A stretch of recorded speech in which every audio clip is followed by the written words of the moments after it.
When you look at Nepal's medical education system today, you are looking at two entirely different worlds operating simultaneously. On the left, autonomous institutions like BPKIHS and PAHS developed strong foundations and international recognition. But look right, hastily declared new academies in regions like Pokhara, Karnali, and Rapti lack proper infrastructure. Without planning, these institutions are structurally crumbling. The core issue comes down to basic mathematics. The government established these new academies, but failed to provide the necessary budgets and management support to keep them alive. This crisis stems from the state's refusal to fund its own mandates, rather than a breakdown of the academic model itself. Instead of simply funding these struggling projects, the government has proposed a radical solution: the Umbrella Health Science Academy Act. This table shows the government's claims on the left, enforcing uniformity and governance. But the green boxes on the right reveal the truth. Strict uniformity is unscientific. Plurality drives quality. Furthermore, massive centralized structures don't fix governance, they just multiply red tape. The Umbrella Act is a severe misdiagnosis. It is a state-driven policy designed to punish healthy, independent institutions, effectively masking the government's own inability to manage its new academies. This diagram illustrates the core mechanism of the proposed act. It forces autonomous academies under an overarching bureaucratic entity. Underneath that umbrella, the consequences are immediate. Prestigious academies are stripped of independence and reduced to mere study institutes. This flowchart exposes the structural flaw. The left shows a functioning university hierarchy. The right umbrella model creates a tangled mess. Notice those chaotic red arrows.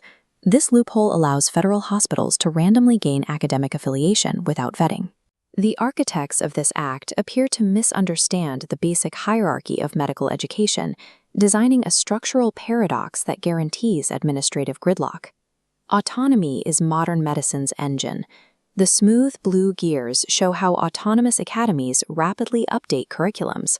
The rusted, locked gear shows how the Umbrella Act destroys this, locking updates behind bureaucracy and risking decades of stagnation. We already have proof of this failure.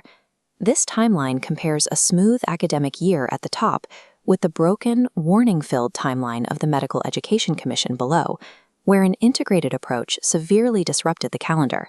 This map visualizes the legal implications.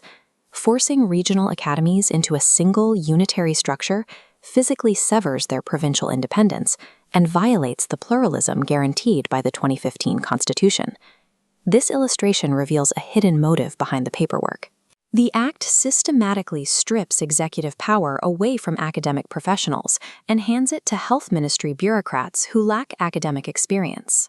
Centralization entirely bypasses educational needs to facilitate an unconstitutional power grab, one that infects academic freedom with state-sponsored cronyism. Fixing the struggling parts of a system cannot be achieved by destroying the institutions that are already working.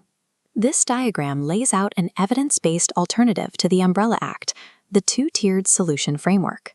Following Route A, the top pathway, successful academies must be protected and elevated to institutions of national importance, granting them even greater autonomy.